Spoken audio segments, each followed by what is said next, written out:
of basic services to poor households. The NDB has also entered into an agreement with Transnet for a government guarantee of 5 billion loan to improve the freight rail sector. Cabinet expressed appreciation for the funding, which will greatly accelerate infrastructure development in our nation and contribute to improving the lives of our people. In terms of the social well-being imperatives, government strives to build a better South Africa for all and ensure equity, access and inclusion to services. The Presidential Health Compact, the request for quality and affordable health care for all has moved a step closer with the signing of the second Presidential Health Compact. The Health Compact is a framework for cooperation between critical sectors and stakeholders such as government, business, labor, civil society, health professionals, unions, services users, statutory councils, academia, and researchers. It seeks to strengthen the health system and monitors and evaluates the preparation of implementing of the National Health Insurance. The Health Compact seeks to bolster the development of human resources while improving access to medicine, vaccines, and health products, along with upgrading infrastructure and ensuring private sector engagement. In terms of the fight against crime and corruption, government has zero tolerance to crime, fraud, and corruption and will hold those who violate these laws of our country accountable. In terms of the unrelenting fight against crime, Cabinet remains determined to ensure that South Africa is a society where all people feel safe, and the recent arrest and conviction of suspects involved in various crime and serious crimes demonstrates that the commitment to push back crime exists. The increase in contact crimes in the latest quarterly crime statistics for the first quarter from April to June 2024 indicates that more still needs to be done to ensure that every citizen feels safe. The South African Police Services, led by Ministry of Police, is actively fighting these crimes, and recent operations include a confrontation with suspects in the Milnerton, Cape Town, resulting in fatalities and arrest. Operation in Eastern Cape, focusing on Mthatha and Nelson Mandela Bay, and also the arrest made in Gauteng, in Mpumalanga and Free State related to the extortion activities. Government is implementing a whole government approach, including the signing cooperative agreement with provincial and local governments, and also the rolling out of operational plans in Cape Town and Nelson Mandela Bay, with plans to replicate in all our metros. We will also be engaging with sister departments to improve collaboration against crime. The national policing policy is set to be completed and adopted by the end of October 2024 to address issues such as police stations and infrastructure based on norms and standards. Cabinet welcomes the signing of the cooperation agreement to combat crime in Western Cape, which enhances collaboration and coordination among all stakeholders to address safety and security concerns. Through community-driven initiatives, the integration of resources, and the development of innovative strategies, the agreement allows for a united front between SAPS, the province, and communities to combat crime and promote public safety for all. Consistent with the commitments made by President Ramokgopa during his opening of Parliament address on the 18th of July 2024, to build a safer country, our law enforcement agencies have stepped up the fight against crime. The Directorate for Priority Crime Investigation, also called the Hawks, and also arrested 673 suspects during the first quarter of 2024-2025 financial year, of which 506 were convicted and 77 court orders granted for the seizure of assets connected to criminal activities. The police also arrested 14,422 suspects for various crimes through Operation Chanela from the 19 to 25 August 2024. A multidisciplinary raid operations by the police, Metro Police, Correctional Services, Home Affairs and other law enforcement agencies in 6 hijacked buildings in Durban led to the discovery of 4 million rands in counterfeit United States dollars, seizures of drugs, 108 in the country since the beginning of the year. The DPCI has uncovered 10 clandestine drug laboratories and arrested 34 persons for manufacturing, dealing, and possession of illicit drugs. Cabinet calls for all South Africans to continue to work with law enforcement agencies by reporting illegal acts to police on 10111 to help keep criminals out of our streets.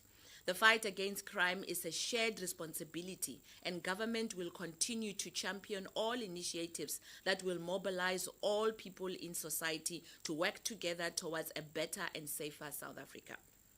In terms of holding the corrupt accountable, Cabinet welcomes the preservation order of 6.5 million against those involved in looting funds of the National Lotteries Commission.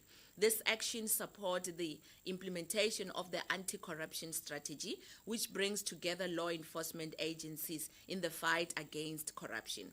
Cabinet further welcomes the ruling by a London court to allow the extradition of British national and former Eskom contractor, Mr. Michael Lomas, to South Africa to face corruption charges. Mr. Lomas will be extradited to face 41 serious corruption charges related to the construction of the Kusile power station. This ruling is also a vote of confidence in our criminal justice system and affirms our commitment to comply with international human rights obligations. In his ruling, Judge Charles Bond stated that South Africa's prison system has appropriate measures and can meet the needs of Mr. Lomas. The signing of a proclamation by President Ramokgopa authorizing the Special Investigation Unit to investigate allegations of corruption and maladministration as Eskom strengthens the effort to hold those involved in corrupt activities at the state entity accountable. The proclamation covers allegations of unlawful and improper conduct that occurred between 1st March 2006 and 30 August 2024, and 9 contracts will be investigated. The President also amended a proclamation authorizing the SI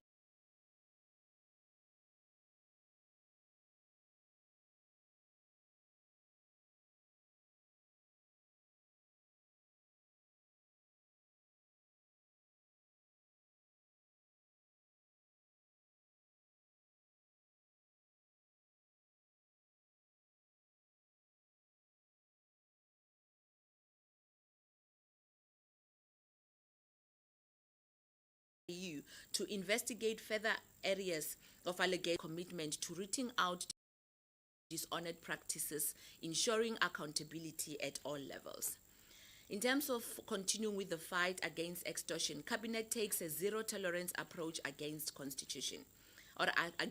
extortion.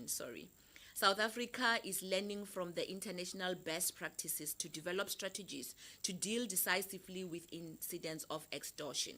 A whole-of-society approach and a unified effort from government, law enforcement agencies, businesses, and communities are needed to create a united front to combat this crime. Extortion does not just harm individuals, it undermines our entire economy as well. By fighting this crime, we are protecting jobs, encouraging investment, and promoting economic growth. We are empowering communities to stand up against extortion. Through education, support networks, and confidential reporting systems, we are making it safer for people to say no to criminals. The SAPS is being equipped with latest tools and techniques to combat extortion, including advanced intelligence gathering and specialized task forces to staying ahead of criminal tactics. Extortion often thrives when there is lack of economic opportunities. Government is addressing root causes by investing in education, job creation, and community development alongside our law enforcement agencies or law enforcement efforts. Government is working closely with the international partner to share intelligence, track criminal networks, and bring offenders to justice. Our efforts are particularly focused on protecting vulnerable individuals and businesses who are often the primary target of extortion. No one should have to live in fear in their own community. Government is committed to a sustained long effort to root out the crime and create lasting safety and security for all South Africans. In terms of the fraudulent medical claim, Cabinet is appalled that some unscrupulous and greedy lawyers and advocates have attempted to swindle billions of rands from state through fraudulent and irregular medical legal claims. This wrongdoing were uncovered in a far-reaching investigation by the SIU into alleged fraudulent medical claims or medical legal claims against the state since 2017. The ongoing investigation revealed that some legal practitioners, at times with the help of health practitioners working for the state, have been targeting Provincial Department of Health, and matters completed by the SIU have resulted in at least 3 billion in savings for the various departments of health. In terms of governance and imperatives, the Government of National Unity is focused on enhancing state capacity to deliver on key government objectives. The GNU partners are committed to harnessing their collective will to improve the lives of South Africans. We have a clear resolve to foster a more responsive approach across all spheres of government at national, provincial, and local government. In terms of the notable developments on governance and other imperatives such as improving the management of water resources, we are saying that efforts to improve the management of existing water assets and ensure water security over the next decade has been boosted with the sent by President Ramokgopa of the South African National Water Resources Infrastructure Agency, SOE Ltd bill, which establishes a new agency that will be responsible for developing and managing water infrastructure. Cabinet welcomes the new legislation as signifying a critical step in the reform process to increase investment in the maintenance and construction of water infrastructure and also improvement of the water quality that our people consumes. Local government audit outcomes. Cabinet notes that municipal audit outcomes by the Auditor General for the period of 2022-2023 financial year that shows gradual improvement in financial management within some municipalities have been achieved. Nevertheless, there remains more work to be done to improve compliance across many municipalities that continue to receive negative audit outcomes. The AGSA report shows that only 34 of 257 municipalities, as well as metros, districts, and local municipalities, received clean audit outcomes. On a positive note, the number of disclaimed audits decreased, while 45 municipalities improved their audit outcomes since 2020-2021 financial year, and those that submitted their financial statement on time improved from 81% in the period of 2020-2021 to 94% in the period of 2022-2023. That is a huge improvement. Cabinet is encouraged that Department of Cooperative Governance and Traditional Affairs, together with the AGSA, continue to support and implement initiatives aimed at consolidating the improvements recorded in most of our municipalities. The department has also prioritized assisting the worst performing municipalities in the country by improving the competency of personnel through training and skills transfer, as well as enforcing regulations on minimum standard for municipal managers and senior officials. In terms of the National Police Commemoration Day, Cabinet received a briefing about the National Police Commemoration Day, which was held on Sunday, the 1st of September 2024. The Commemoration Day was aimed to honor the women and men in the blue who lost their lives in the line of duty, and also take necessary steps to support their families and especially their school-going age children. Government takes an exception on the 39 police officers that have died in the line of duty and will deal decisively with anyone who is involved in the killing of police officers in their line of duty. Government is prioritizing the fight against crime in all acts of criminality with strengthened law, and which strengthened or will strengthen the laws that will enable government to enhance its crime fighting efforts. South Africa's progress in addressing the grey listing anti-money laundering deficiencies as assessed by the Financial Action Task Force. Cabinet received the fourth progress report by the Interdepartmental Committee on Anti-Money Laundering and Combating the Financing of Terrorism since South Africa was grey-listed in February 2023. It gives effect to the Cabinet decision of 27 September 2023 that the IDC AMLS or CFT reports progress 3 times a year.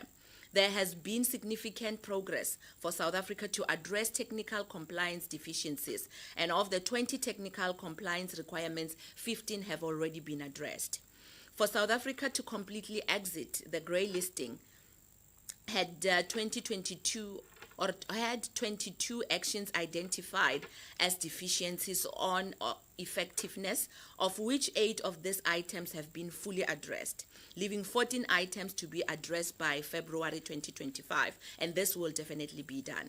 Cabinet takes note of the complexities of nature of issues to be addressed, but remains committed to ensuring that efforts are heightened to address the remaining actions, and also takes note that South Africa's efforts are yielding better outcomes compared to the well-developed countries like the United States of America, which still heading behind our country, South Africa. In terms of the Cannabis Master Plan, Cabinet received a briefing on the progress on the development of the Cannabis Master Plan, which aims to provide a framework for the establishment, growth and development of the cannabis and hemp industry in South Africa to contribute to the economic growth, poverty alleviation, as well as our job creation efforts. The master plan is anchored on 9 pillars, namely effective regulatory services, sustainable seeds supply systems, research and technology development, producers support systems, market development, enterprises and supplier development, manufacturing and product development, education and training, as well as communication and awareness. The following is a brief summary of a progress made up to date.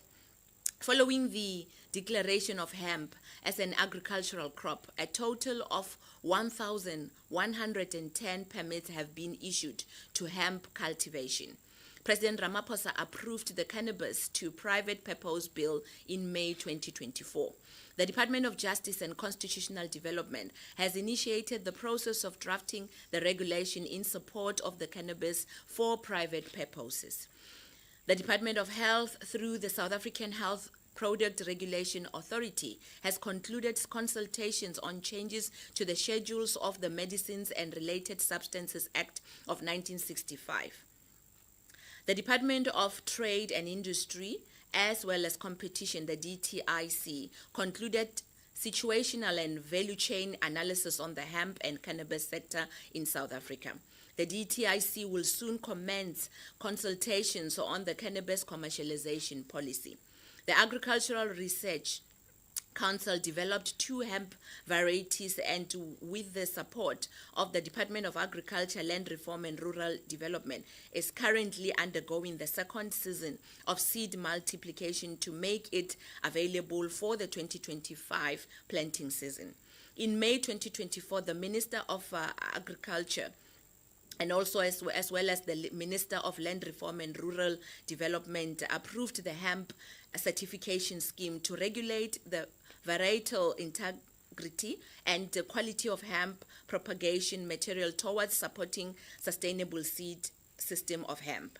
The DALRRD has commissioned research for the value of 124 million rands with the ARC, which focuses on cannabis breeding for medicinal, fiber, and other uses, cannabis plant disease surveillance, indigenous germplasm collection, cannabis seed system development as well.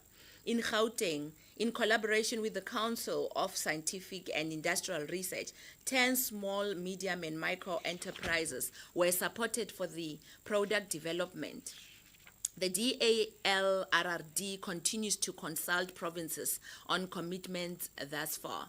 To improve the capacity of the department to monitor cultivation of the hemp by permit holders, the ARC developed a detailed training program for inspection services.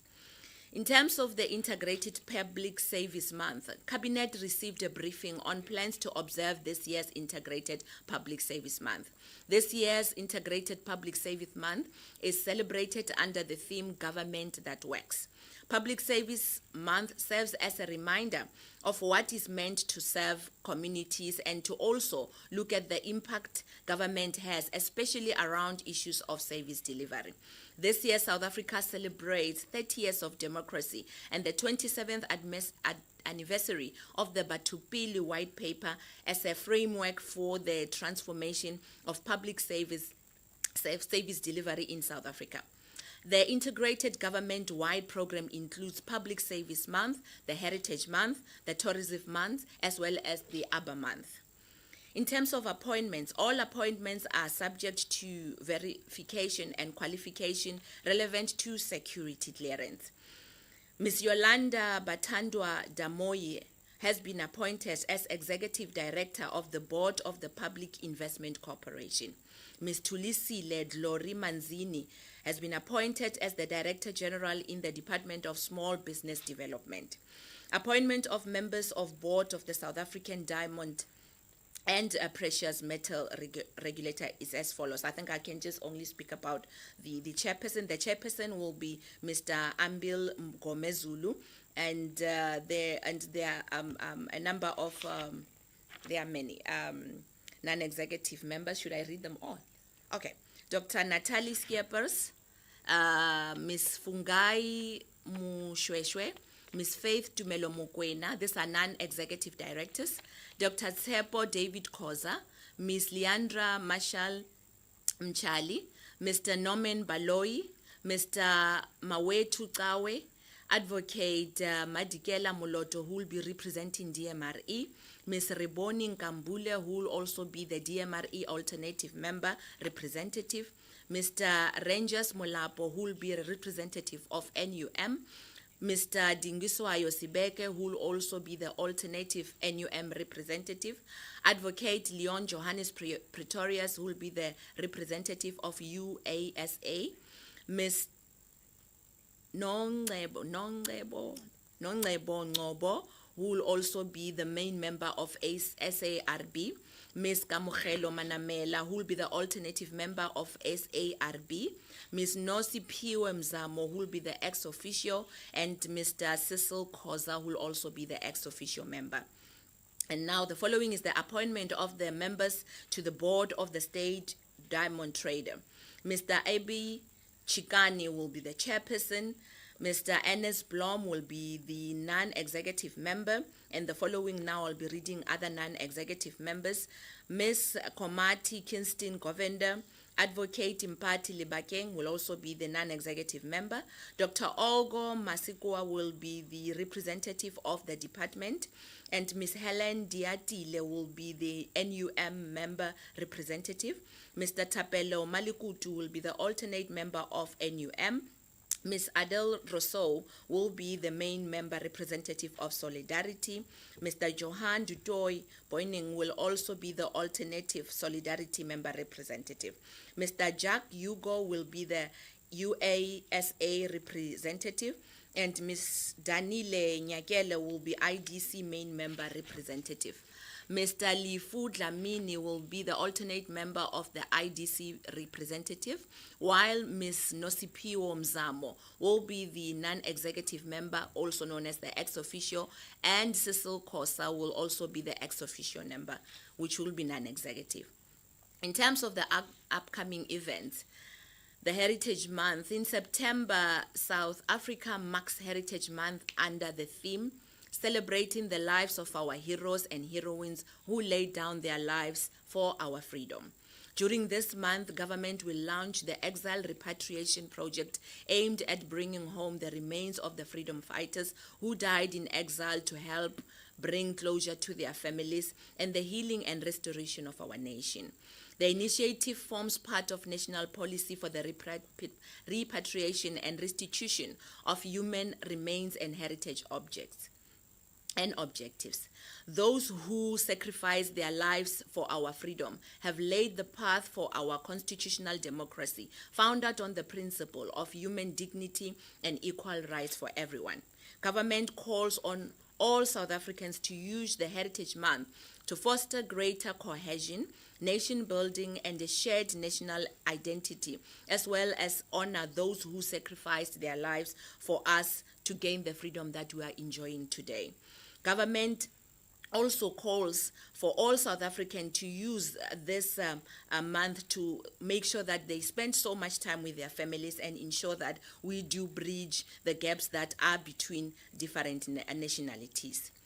In terms of the 79th United Nations General Assembly, also known as UNGA, President Ramokgopa will lead the South African delegation to the general debate of the 79th session of UNGA in New York from the 24th to the 30th of September 2024.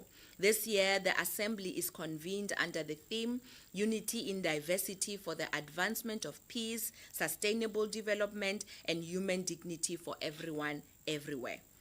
President Ramokgopa will address the General Assembly on the 24th of September 2024, providing an assessment of the current global and continental peace, security, and developmental challenges.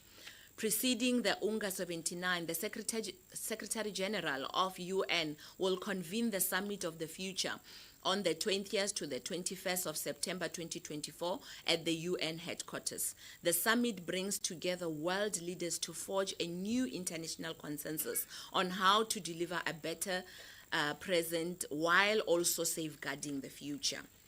In terms of the Africa Aerospace and Defense Exhibition and Air Show 2024, President Ramokgopa will open the AAD Expo, which will take place from the 18th to the 22nd of September 2024 at the Air Force Base Waterkloof in Gauteng under the theme Exploring New Paths, Sharing Solutions, Showcasing Innovation and Capability.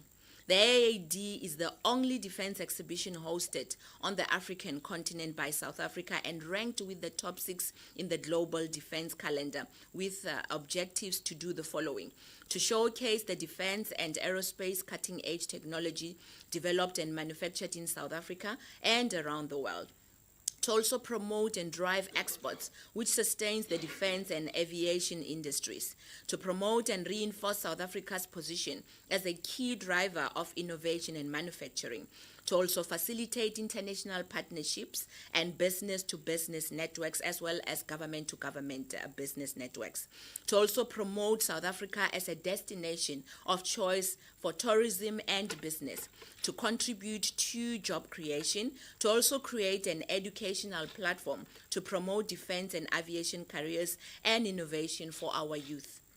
In terms of the FIBA Under-18 Afro basketball tournament, South Africa is currently hosting a 12-nation Under-18 basketball African Championship in Pretoria from the 1st to the 14th of September 2024.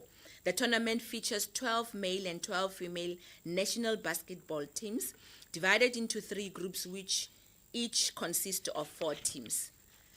In terms of the signing of the implementation protocol between the Department of Basic Education and Sports, Arts and Culture, on 4th of September 2024, the Ministers of Basic Education and the Minister of Sports, Arts and Culture signed an implementation protocol to promote the essence of school sports and also to support the importance of co-curricular activities in our schools to help develop learners holistically and assist them in developing critical skills and abilities to be successful and active citizens in this country. The protocol incorporates a range of collaborative programs such as sports ambassadors, National Youth Camp, Indigenous Games, reading clubs, heritage education programs, a spelling bee, the Young Patriots program, physical education, national library programs, the South African Schools Choral Aidstead Fort, National Archives Awareness Week, amongst many others.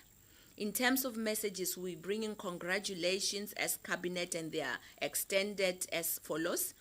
South African researchers involved in the groundbreaking study, the Beat Tuberculosis, which has become the world's first program in the battle against drug-resistant tuberculosis for all population groups, influencing the international TB treatment policy of the World Health Organization.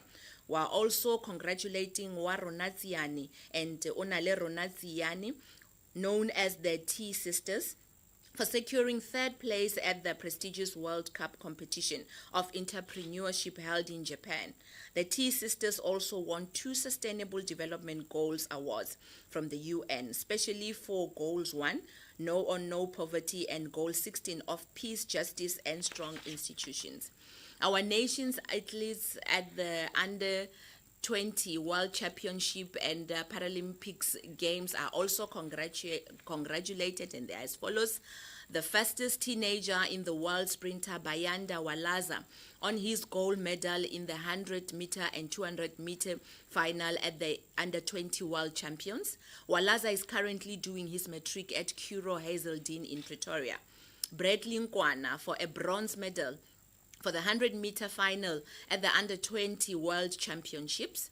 Udeme Okon for a gold medal for the 400 final at the U20 or the Under 20 World Championships.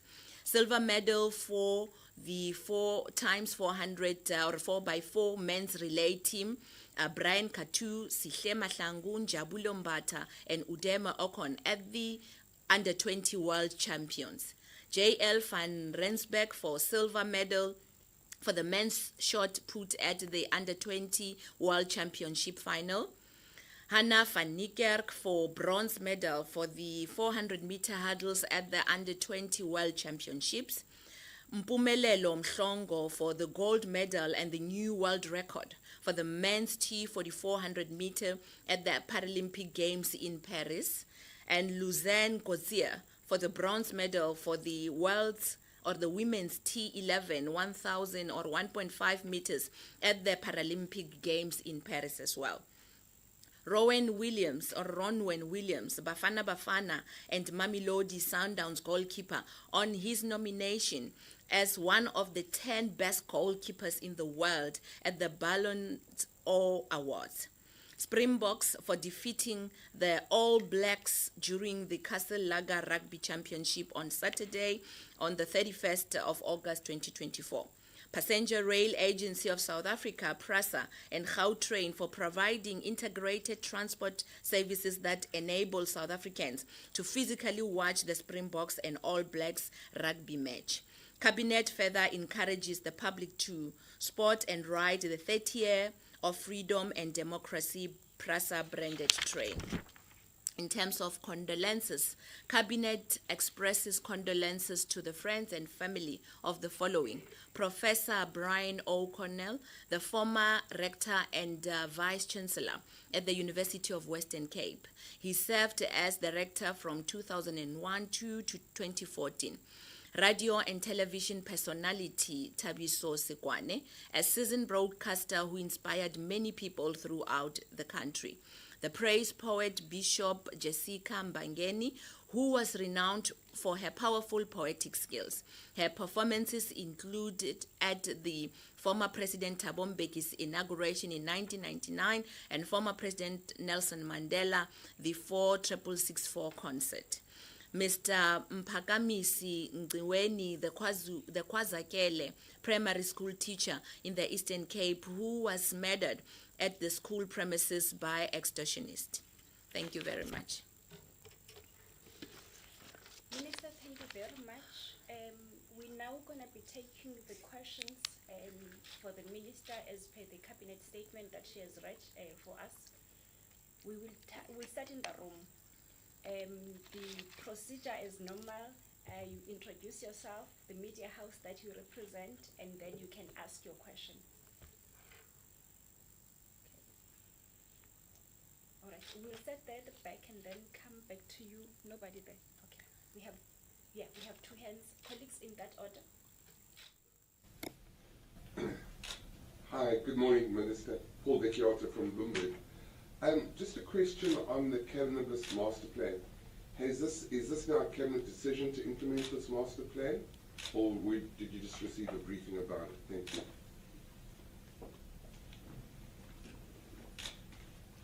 Hi. Good morning, Minister. Babalo Ndenza from EWN.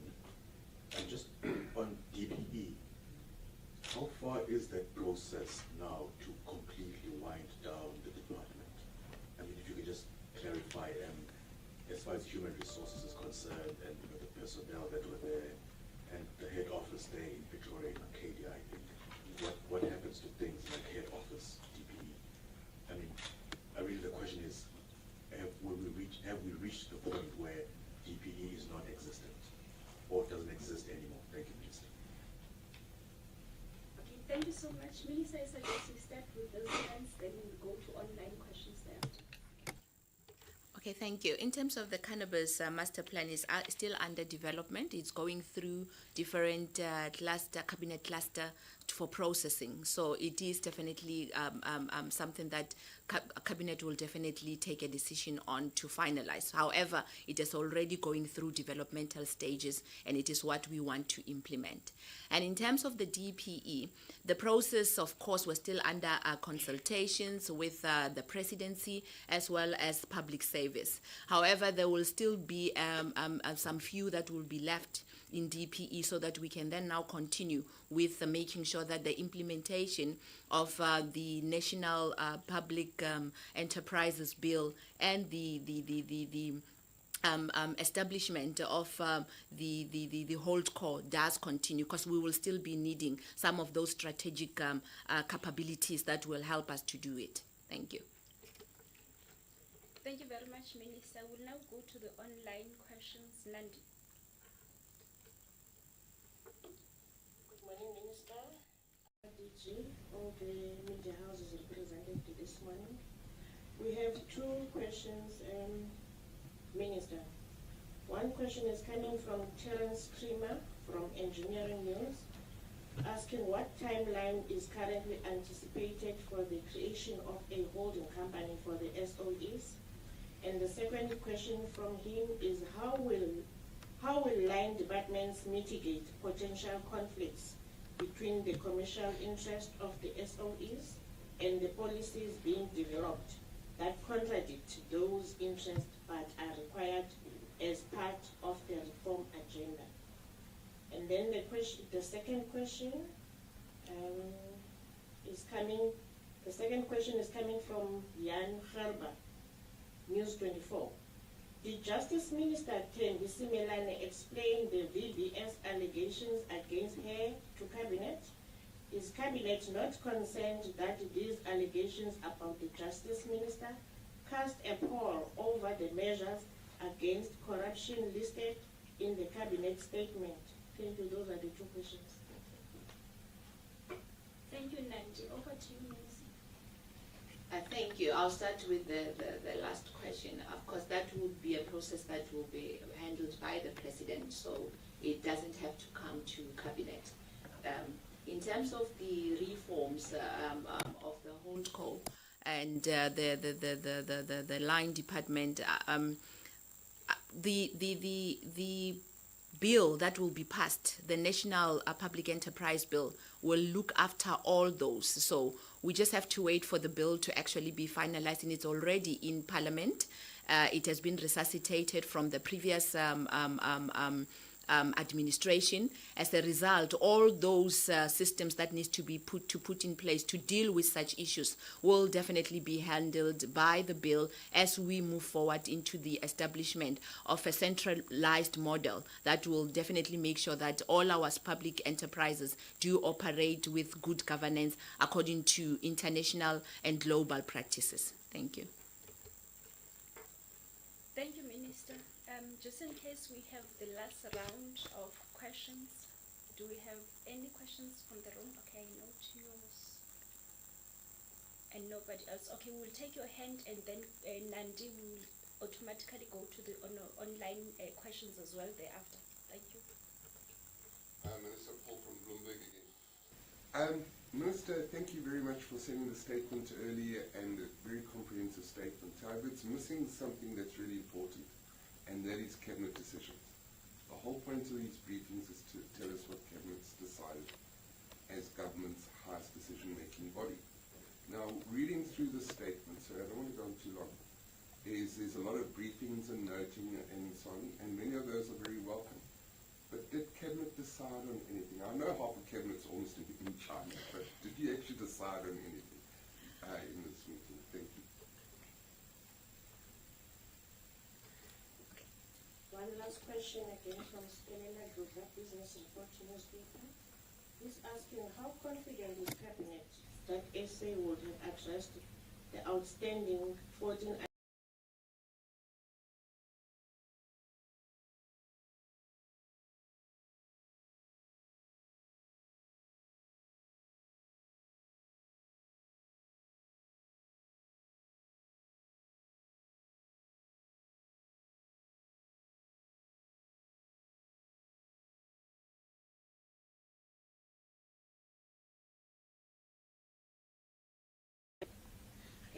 Cabinet was, in fact, the board decisions as well as the appointments of boards as well as appointment of senior executives in different departments were some of the decisions that we had to take. But in the main, this cabinet meeting was to receive progress reports on systems and as well as on activities that have been carried over from the previous administration, and ensuring that with the changes that might have taken place and the promulgations that the president has been able to pass, then we then now ensure that there is a transition that would then now allow us to be able to ensure that all that has been agreed upon can be accountable and will definitely be implemented. So it was more for that progress report and to ensure that that which needs urgent attention is given that particular attention.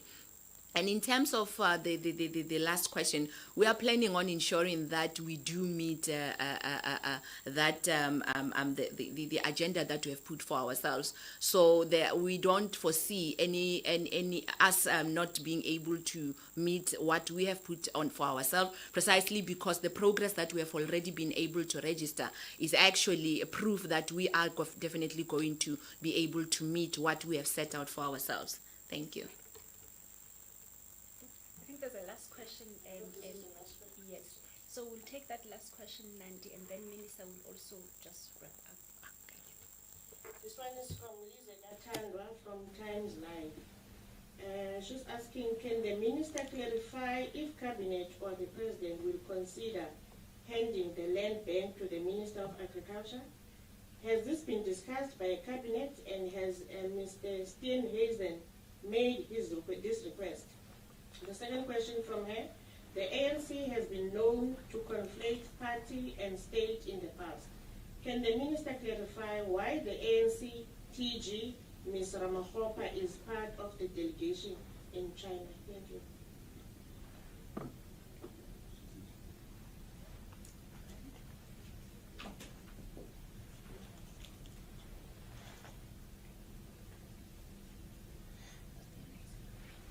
Right, thank you.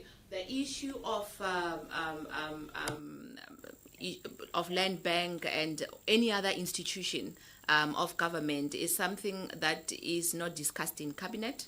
It is the prerogative of the president. He will issue a promulgation if there is a need to do so. So we'll just have to wait for that particular process, because it's not just a decision. It is a decision that has to be preceded by certain developments, analysis, and assessment. So we will just have to wait for that particular promulgation or that decision to be communicated by the president, if ever there's a need to do so. In terms of the delegation that went to China, there's different types of categories of people that would form a part of the delegation, from civil society, from NGOs, also from business, that would usually accompany the president in order to ensure that the people-to-peoples aspect of our trade relations and multilateral relation does take place. So it wouldn't matter whether it's Maropane or it's someone who is a singer, but many people will definitely form that particular delegation in order to ensure that we bring all South Africans together as we do whatever it is that we need to do internationally. Thank you. Minister, thank you very much. Thank you very much, colleagues from all media houses, and thank you very much from all our viewers domestically and globally. We are bringing the post-cabinet media briefing to an end, and thank you for joining us. Thank you. Thank you. You are so excellent. Wow. Thank you. Thank you, my dear. Oh my, you've been standing the whole time.